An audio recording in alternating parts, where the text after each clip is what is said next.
Thank you to Bennington, our dream of a lead-in show we get. Yeah. To a very emotional show today. Funny when it needed to be, but probably the most sullen Ron Bennington I've ever heard overall. Yeah. And that is, this is the Bonfire. And sad news over the weekend. Saturday morning, I woke up to a text that radio comedy legend Fez Whatley passed away this weekend. It was Todd Hilliard. I want to say his name. That's his name, right? His last name is Hilliard. But Fez, known affectionately, of course, as Fez Marie Whatley. Also the week that you probably would have seen him. Yeah, that was it smacked me hard because I was a day or so away from, before I go to Tampa usually, I get a hold of Fez in some way. And he came, last time I was there, he came out with his nephew and some of his friends. It was great. It was great to see him. I saw him a few years ago, I think now. Thanksgiving. At the Thanksgiving. Yeah, that's right. That's the last time I saw him. Show we did. And, yeah, this one smacked me. Yeah? This one smacked me for sure. Yeah, without a doubt. He's a sweetheart and one of the funniest dudes. I mean, that Ron and Fez, you were a massive fan of them. Massive fan. And I got into them near the end of, about 2012, I want to say. I was late to the party, but loved them. Well, that was, you weren't here on the East Coast very much, which was, they were WNEW for a while. Them and O&A, and, I would download O&A, and then I would hear about Ron and Fez, and that's what started piquing my interest. And so I started listening, but I never got it consistently because I never had Sirius. Well, and they were also on Free FM. They were the afternoon show on Free FM, and they were awesome. They so hilarious. I remember being tense when everyone was getting fired. Yeah, from everywhere with the Stern thing, and then O&A stuff all went down. Everyone was getting shuffled around, but they stayed in there for a while. But I listened to them when they went to DC and everything. But why they meant so much to me, of course, Ron and Fez, I'm talking about, is before they opened their arms to me and really changed probably the course of my career in many ways. But also, first show that really opened me up to an audience where people started coming out to shows and they're like, "I heard you." Yeah, Ron and Fez said you were the shit, so we're here to see you. Yeah. In Tampa, ironically, it was the first time that happened. That's great. They were always so gracious to comics, and you could see that at their the Bennington Thanksgiving before that. I mean, Ron and Fez was a place where what I loved it didn't really have it was people that loved O&A that didn't want to attack anybody. Yeah. It was this weird, they weren't dicks. They were super funny, but they were never dicks. No, well, I don't think I'm saying this. I hope I'm not sucking my own cock here too much. Do it. Get it in there. But let me go here in order chronologically. So you're the master of crowd work. Let me start at the beginning. I am a Shaolin monk in the art of crowd. I am a legend. That should be recognized before we move any further. Oakerson, genius. Thank you, And I wouldn't step on that legend tag. Mr. Rich Voss will be coming after, and then I'm going to have to fist fight Bonnie. It's going to get weird. It's gonna be a whole I'm going to have to go do a whole Andy Kaufman route. Yeah, Rain is going to be biting at your calves. You're going to have to give her a donkey kick. So where I discovered Ron and Fez is unbelievable, touched by God radio voice. Yeah. When you meet him, you're like, when you see Fez for the first time, you're like, what? Really? Didn't picture that. Really? For sure. He had one of those voices with the second you saw him, you're like, oh, that's you. I kind of found that out way early on, in looking them up on I forget what even that site, their old site they used to have. Oh, I forget what it's called, but it'll come to me. But I used to go on there. It was ronandfez.net or something like that, right? It wasn't .com. I think it was .net or something weird. It was I don't know. Whatever it was, I saw how he looked relatively early, and it was surprising to me. But listen to that show, and where I say that show, where it meant the world to me was I drove home. I've told this before, but I would drive home about 3 a.m. on average, 2:33 in the morning, with Kevin Hart and Keith Robinson back to Philly. And you always said that Kevin Hart hated Fez Whatley. And for some reason... And he would be openly racist against Fez. You heard it here first. He was homophobic Yeah. towards him. There was a lot of stuff. You'd be surprised at a lot of things I know Kevin Hart has said. Kevin Hart was a monster specifically about Fez Whatley. Yeah. He's got some real ideas about the Holocaust. He didn't like, our drops aren't coming through. I hear it. In your headphones? Just now, I think. You're lost, bud. No, dude. It sounds like it's coming out of the board. It did sound like it was coming. Oh, yeah. That was good. Okay. But the other one was... Oh! Now, let me fix something. You fixed something. Did, you son of a bitch. What did you do?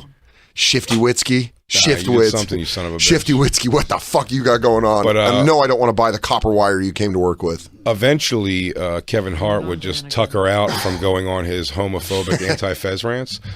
Meanwhile, Keith was like, "Oh, no, I hate him. Let God give me a stroke if Fez Whatley's a good guy." Fez Whatley is a good person. Lord strike me twice. Twice. Lightning doesn't strike twice. Poor Keith. Yeah, Keith still fucking rules, though. I saw him at the stand. Always. He's just fucking... He's still talking shit just the same way I'm still gambling. Stop having so many strokes. Yeah. He's had more strokes than I've had girlfriends in my life. So when me and Keith... When you'd be driving down to would Philly. be driving home at night, the way we worked it was that whoever drove didn't have to pay for gas or food. And I was the brokest by far. Yeah. So I always drove, which meant also that they were going to conk right out by the Holland Tunnel. Yeah.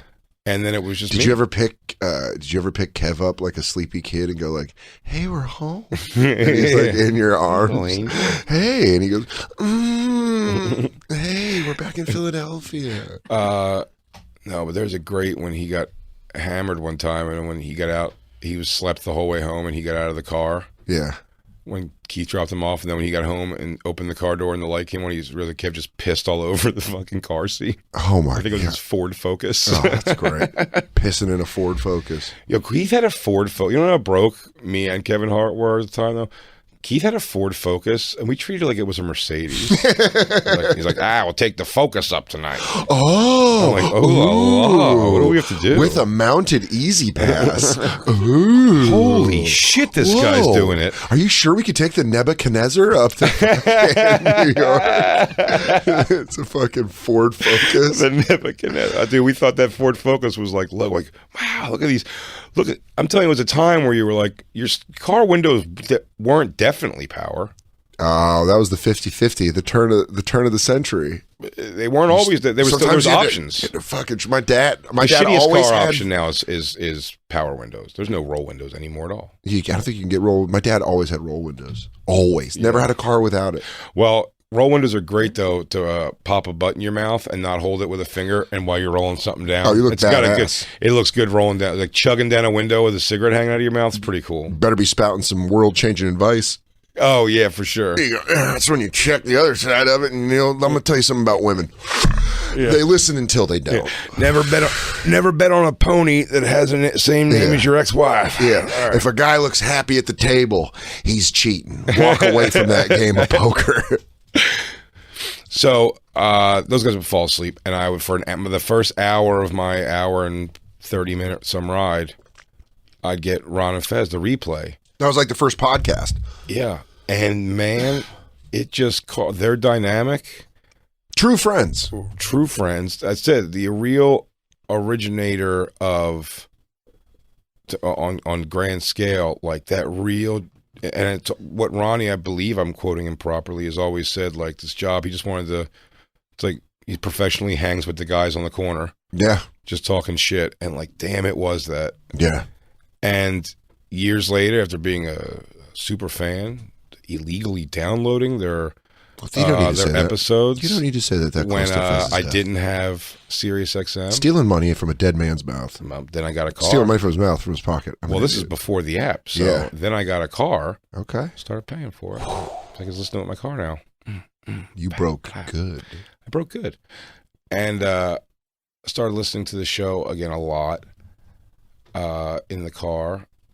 And then with Christine, I think, suggested to me, she's like, why don't you try to get on Ron and Fez? And I was What's crazy ridiculous. Is your first appearance when you listen to it, it sounds like you, because you do know them so well, it sounds like everybody's known each other for like Yeah. Forever. It was the most comfortable. When you listen, when you listen to your very first Ron and Fez appearance, it's like, oh, Jay was a regular at this point, and that's when I think I somehow caught it. I don't know where I was listening to it, and I was like, this is crazy that this is his first appearance. Even hearing Fezzy it's on YouTube. read my plugs, like the first time was like, it was so like, wow. Oh my God, he's plugging it. He's doing the plugs. Yeah, he goes, Jay's going to be at this house. That's for a plug. Yeah, it's so great. So awesome. They embraced me so, Chris Stanley, Ron, and Fez. Yeah. The three of them just like instantly became buddies. You know, and Ron's become a mentor to me in many ways. He's a radio person guy. I go to for sage advice on many things. Mostly sexual and cigars. Mostly sex, yeah. I'm like, Ron, how do I satisfy a woman finally? I want a good Havana. Well, buddy, I'll tell you what you got to do. Man, I'm real heartbroken for all of them, for Ron and Gail and everybody. All right, I don't know why former Jay's popping back up. Hey, show from 10 seconds ago. What's happening, Lou? What's going on? Where do you go?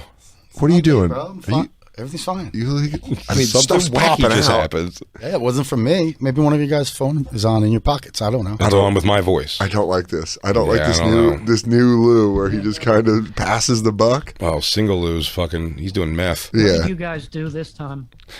That was a drop. Can I tap in for a second? Yeah. You sure can. I feel real bad for that whole crew just because it's it'd be like thinking about losing someone here and just how fucking sad it would be because you spend so much time sitting around talking and getting it. I mean, and Ron especially. And put like 30 years on that, you know? But that picture of Gail when she's Wednesday and he's Uncle Fester, Yeah. and Fez is Uncle Fester on Instagram, you're like, oh my God, that was her family. Yeah. No, I listened And I mean to the Chris Bennington Stanley today. too. You know Chris and Earl and all of them over there. Like, I didn't hear if Chris cried, but if he did, I can't wait to call him gay. whoa. No, but I will. I'm going to call him. Did he, Christine? Ooh, he's going to get it. I'm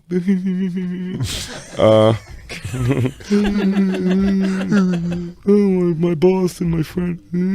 My mentor died.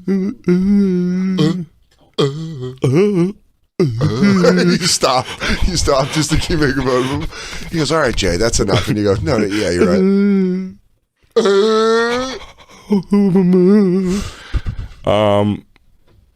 No, I got teary the day I got the news.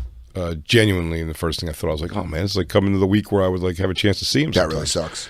And yeah, dude, they were such an important show to me. It's what I essentially, my dream was, or vision with you, was to base this show on. You know, like a genuine two-man camaraderie Yeah, a show based on friendship. of whatever it is, and just lay it out there. I mean, Fez's honesty on the air was jarring and Yeah. amazing. What Yeah, he yeah. was willing to share. His coming out of the closet episode That is, you played that for me the day it happened. We were at Stand Up New York and we went in your car and listened to it. Mount Rushmore of radio comedy moments. What's the song they hit? Can you put the? Can we play the clip of that? I'm saying that. Go to Fez comes out. I'm gay. I think it's dude, and then the pause. Yeah. And then Ronnie goes, "Yeah." It's the funniest thing. It's worth a listen for sure. Yeah, dude, they fucking rule. Fez comes out. And I'm gay. And honestly, there's not a person, that's worked at Sirius or been around them that just doesn't know how great they are. Arguably the greatest comedy radio duo. I mean, they really stood the test of time, city to city, successful everywhere they went. Maintained a following through all changes. Yeah. Which we're finding out now. That's like It's hard to do. it's hard to do, but also like it's great when you see it happening, that you matter to people enough they swing over with you, and they bounced around a decent amount and really landed. Is this it? Oh, please, yeah, play this. Wait, we're trying to cue it.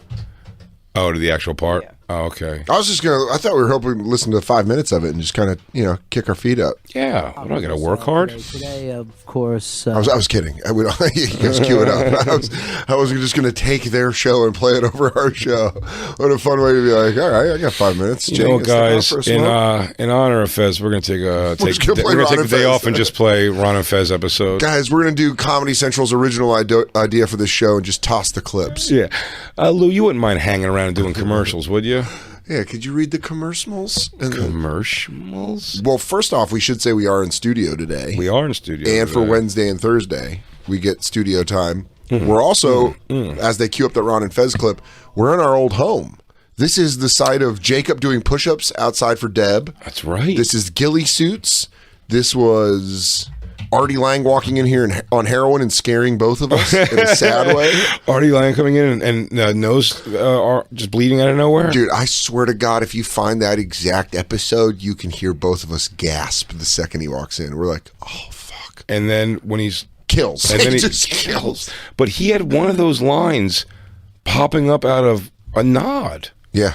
He had his eyes closed, and then he goes, yeah, it's like my buddy. And he tells the story, and it was like... I've said it before. Murdered. Leaving that day, and we're like, Artie, you all right? You need help? He's like, I'm going to go see Hamilton. I'm going to go see Hamilton. He looked so bad that both of us had to stop talking on air to be like, holy shit. Dude. I haven't seen Artie in so long. I saw him. I saw him right before the cellar opened back up, and he looked good. Really? Yeah, he still looked good. Jacked? His nose wasn't fixed, but he looked fucking yoked. Dude, he's doing a lot of gear. Doing a lot of tests? He's doing a lot of D-balls. Is he pumping tests? Dude, new Artie Lang, Jack Diesel. I started positive rumor about Artie for once. Yeah, dude, that'd be Artie fun. Lang got it all together, and he opened up a boxing school for a troubled youth. Or, you know that Artie got second place in the CrossFit competition. What?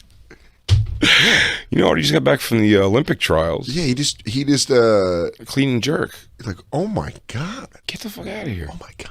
He's on the He's on the American handball. I bet Artie does have like a crazy, like one thing. He like leg press 1,000 pounds. He just got some one weird like. Yeah, like an oddity strength. Yeah, just one crazy strength. He's like, that's a New Jersey beach lift. And you're like, no, that's a hang and jerk. And you can do it. You can do 400 pounds of it. All that years of abuse, something good's got to come out of it. Maybe like he feels no pain on his arms. Just something nutty. Like he can Muay Thai fight. They don't have to roll the nerves off him. Exactly. So you just get kicked in the leg and he's like, that was nothing. You're a pussy. To him, he has peg legs. Yeah. He hasn't felt his shins in years. Do we have it? Do we have it queued up? How's our queuing process working? Good? Hit the queue. You know, in London, that means line. Or in England. That's cool, huh? Oh, yeah. And this is 1 year ago since your dad passed away, Fez. Yeah, 1 year ago today. So you decided that today is a day that you wanted to talk to the audience about stuff that's been going on with you. Yeah, it's, of course, that day last year was one of the biggest changes of my life. And so, big change to announce today on the Ron and Fez show. So today seemed like the appropriate day to make this announcement and just let everyone know, and I appreciate everyone who's been so interested during the announcement, but just to let everyone know that I've come to terms with things, and I just want to tell everyone that, yes, I'm gay.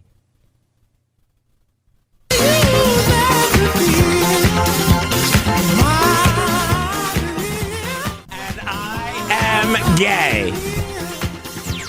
Ron, I'm gay. That's the announcement. I'm putting it out there. It's not a bit. It's not a character. I'm Fez Whatley, and I'm gay. So you play a gay character? No. I am a gay person. The old Jersey governor put it best. I am a gay American. And I'm Fez Whatley. You are Gay. finally ready to say the thing that's taken now years to say. Yes. I wanted to do it before I was 30. Well, Fez Whatley, congratulations, buddy. Thank you, my friend. Thank you for the patience. and no, I R.I.P., have no dude. patience with you. Rest in peace, Fezzy. Yeah. He was so, I know by the end of his career, he was so anxious. And that's what I also felt I wanted to say. I did feel like a real kinship to him in that way. Because I said I'd hear his, I'd hear it on the show. And he was very honest about his stuff that he was going through. And he'd be very flustered on the air, genuinely. And I really, I felt it. I was really like, man, I'm kind of going through, at the same time almost, Yeah. a very similar thing. So it was pretty crazy. But that Fez comes out, I heard it live driving into the city. Yeah. This is when you were living on Long Island. Yeah. I heard it live or a replay. I remember- it was a replay. It was a replay coming into the city, and I had to rewind it. Because you had it as soon as I queued got up Christine. when you were later at the comedy club. Like, did you hear Fez come out? And I was like, I heard about it. I didn't hear the segment. And you're like, I have it loaded up. Yeah, it's, God damn it, it's so funny. You make me feel. Great. See that, Jay? Didn't Ron do a bit forever where he pretended Fez hated you? Yes, he did. In fact, that's a fun thing to bring up too, because You thought Fez actually did hate you. I came in and he was upset with me for sure. He was mad at Legion of Skanks. I was mad at Legion of Skanks. I went home frazzled because I was like, also, I didn't say anything really that I was like, I forget what it was like. I think Anthony made like some pretty like cruder gay jokes maybe or something, whatever it was. Sure. I was just like, I far from said anything that was that shitty. Whatever I said ticked him off, and he just focused it all on me. Yeah. And I came in the show, and he he didn't dress me down. He was like really upset with me. And it seemed pretty real to me, and I went home and I was upset. That was the day of the explosion of the building on 7th Avenue. Yep. Really? Because Christine couldn't on 7th Street. 7th Street. Christine couldn't come with me because she had strep, so she was home and she heard the explosion happen. I was up here feeling terrible that Fez was upset, and I left. Not in a huff, but I left quickly. It wasn't long on goodbyes because I was just like, oh no, he's mad at me for real. Went to do a gig in Florida later that week, I think. It was like the next weekend or something. And I saw Liz Sets Fire saw me, and she was funny, longtime fan of the show also. Oh yeah, of Liz course. Sets Fire. Yeah, Liz and Sets she Fire. goes, and we Liz, inherited her and Sarah McMahon. We inherited a lot of people sure. from Bennington, from Ron and Fez. But Ron and Fez specifically. Liz Sets Fire, I remember this. She said to me, she goes, so Fez still mad at you? And I was like, yeah, I guess so. It's like bumming me out. It's the Sebastian's kept it. Ron, they could keep it going. Yeah, no, they're great at it. Honestly, it's otherworldly how good they are at keeping. I'm so bad at that. I sort of feel bad for the person I'm doing it to. They never do. Yeah, God, they can keep it going. They kept it going. Even still, when you brought it up, Ron, I think the last time you brought it up to Ron was like, well, he never said he wasn't. No. I think that's what I said. I go, hey, how's Fezzy doing at one point? And I go, he's doing good. He's good. He's with his family and he's blah, blah, blah. And I go, yeah. I go, does he still hate me? And he goes, well, he doesn't ask me about you. That's what it was. That was the one. But she, so Liz Sets Fire, she goes, does he still hate you? I go, yeah, I guess so. I don't know. This is horrible. And she cockeyed smiled at me like, come on. Yeah. And almost like she was like, I thought she was saying you're part of a work. I go, no. There's nothing to come on. I am operating under I don't know. He was very upset with me. He had said if I would shave my head that he would forgive me or something. And then I was like, no. I was like, no, I'm not going to do that. And then so we, and she started just looking at me like, come on. And then when she just started describing it, she goes, it's a work. It's wrestling. They're like wrestling guys. They're putting you over. They're putting you over. Yeah, by saying your name. You guys are getting ready to do a show. Bonfire was in the works at that point. Yeah. And he was like, yeah, he goes, they're putting you over. They're doing the thing. I was like, oh, wow. Yeah, they said I never Legion looked at of it that way. Skanks so many times. It was just Legion of Skanks. Legion of Skanks. I was on the next day, and they were asking me about it. Yeah. And they just kept talking about Legion of Skanks. Right. I was like, they were putting us over. Yeah. And that was what they were doing. They were putting Trying us to over. get heat. Yeah. It was really fucking cool that they did that, actually. And Then, it'd be really funny if Ron goes on, if he hears us and goes on the morning, he goes, "No, that's not what we were doing." Fez genuinely didn't like him. He didn't like you for a time. There was a short moment where he despised you. But, no, and then when I saw him, the next time I saw him again, I believe was... Tampa. Was it Tampa first? Yeah, I think so. No, I think it may have been the Thanksgiving show. I don't know which order, but one of them, when I saw him, it was so like, it's actually a really sweet moment. When I saw him, it was just like, give me a hug and like a kiss on the cheek. Yeah. Which was even more affectionate, I'd say, than normal. Like, you know what I mean? It was just like, probably just see a familiar face maybe down there or something. But it was pretty cool, man. Like, he was so important to radio, so important to me personally. I'm sure to all of us. DJ Lou, I know you're good at this. Do you have any words? Not a fan. I'm in the black radio. I'm not a fan. I knew Fez a little bit when he was on his way out. He would share a desk with me, and he was really sweet. And you could tell on the air he was going through some deep shit, and he was really having a hard time. But he was always so cool and sweet and nice to us in the hallways, and very funny. And that's what I get to say. Oh, I didn't get to finish. That was beautiful, though. I didn't get to finish what I was sucking my own dick for a little bit. Yeah. Really sort of sucking Christine's dick, You're too. the master of crowd work? But I got in there through Pete Dominic. Actually, I reached out. I know you work at Sirius. He's like, "Oh, I know Christine. Those guys are great. I'll get a hold of you." And he did. And I was on the show. Damn, and then you turned your back on him in the DeRosa beef. No, I did not. I've always had his side. Guys, remember, for 10 years. He plugged you in and then you destroyed That's him. not what happened at all. You're being a cunt. I go to them all the time. You're being a cunt. You're being a cunt. Being a cunt. So Pete Dominic got me the look from Chris Stanley, who called He me. said, never turn your back on me. Just as long as you promise to never have Joe DeRosa on if your you shows. ever work here, and let's say there's a problem with, I don't know, like Joe DeRosa, just don't take his side. I didn't take anybody's side. No, your team DeRosa. Don't you dare say shit like that. You got Pete Dominic fired. I had him removed from the building, sure. That was me. You got him fired. Sure. That part was You me. and your Egyptian jackal got him fired. Oh, when we started coming in and Christine would come in with me and we were talking about, I don't know, of course I know already Bobby Kelly and Voss and all those guys, but I don't know if they were like on the radar as much of the newer, younger guys coming up. And Christine started sending people in a bunch, so that's I remember that's when she was getting them. Like, so I think through that's where they got like Sam Morrell, Joe List, maybe even Mark Norman. Me. It was the first time I'd been going up with you because I was just so excited to like come to Sirius and sit and watch the show. I'd become a fan of the show through listening with you.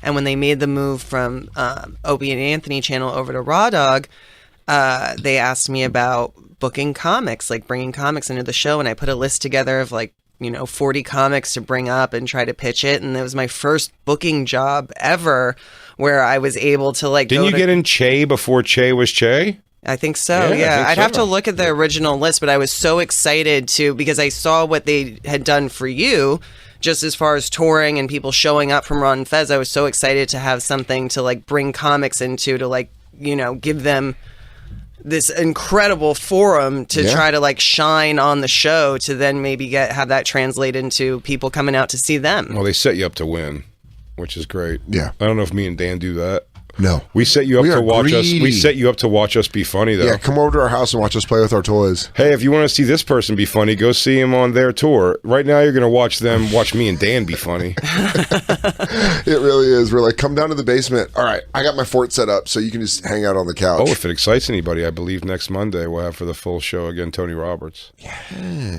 In Stewed. What? Are we back in studio next month? I think we can be. I think we can be. Damn. Uh-oh. What-oh. Looks like the boys are back in town. Picked the wrong weekend to go subway pole licking. Boy, did you pick the wrong week for that. Jacob, any words about Fez? I know you were a super emotional guy. I probably didn't even know him as much as Lou did, but it was just like kind of like I thought the show was kind of mythical to me. So yeah, I mean, Fez was just very friendly to us in the comedy department. So even though you worked over at the Foxhole? I was nobody. So he was he was just always a nice guy, and that's just what I remember about him. You were never nobody. You were Jacob Atot from Foxhole Radio. Yeah, you were already a phoenix rising. Yeah, you are look, man, everything I like is rugged. You're 16 phone calls. You're 16 phone calls away from Jamie Foxx at all times. I go, hey, do you want me to get a hold of Jamie Foxx? Do you have 3 weeks? Yeah, he goes, now listen, there's a lot of channels I have to go through. There's a lot of eventually, what I say will get to him. A lot of doors that might not swing open, but I know where they are. I know where they are. Sarah McPants tweets that they were so hello. Sorry. They were so good at keeping a bit going that when they announced Fez was leaving on April Fool's Day, I didn't buy it at all. I even told people it wasn't really happening. Trying to be a carny, and I was still a rube. Yeah, funny. Yeah. He's like, I'm leaving on April Fool's Day, and then actually leaves. Yeah, then just left, and they're like, "What's up?" So it's not. It was. It's wild, and and look, Bennington. What a beautiful concept for a show that it lives on with Fez's memory, but some people like Gail and it being there, and Chris and stuff, so they get to keep his name alive as we all do for a long time. Black Lou, any thoughts? Another dead whitey who gives a shit? Oh, Jesus. That's the tiger. As a lonely kid, my family moved from Georgia to New Jersey. And when I put on the radio, that was the first show that actually came on. Really? On air, yeah. And it kind of opened my eyes up to all kinds of talk radio. Opie and Anthony, I think Don and Mike might have been on the channel at the same time. I think they were, yeah.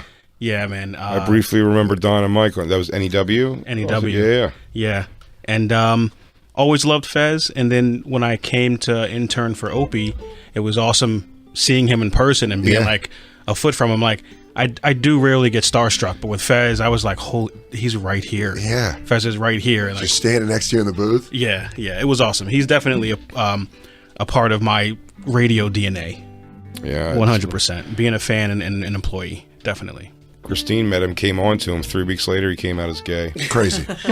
Crazy. We did not know that she was the push. She was the push. I hope you guys know That's when this. they rape you to show you what a homo you are. Oh, wow. I mean, the man is... been dead 72 hours. Let the body get cold, Christine. Jesus Christ. Jesus. So, condolences, obviously, to his family. Absolutely. The entire Bennington family. Yeah, both of his families. And the Ron and Fez crew of the crews of the past. I know Vito, just so many people that have worked there. You should check out, I bet whatchamacallit's pretty sad. Dan Perlman was an intern over there. That's where I met Dan Perlman. That's where I met Dan too. Just so many great people, and I hope for the best. Hope, I think they're going to do something. I think Ron said today they're going to do something and try to do something in New York and Florida, and some sort of memorial. Awesome. Go out with a bash. So well, when we find out about it, hopefully we can be a part of that in some way. We'll announce it at least here. Give you details. Rest in peace, Fez Whatley. R.I.P. Fez Marie Whatley. You will be missed.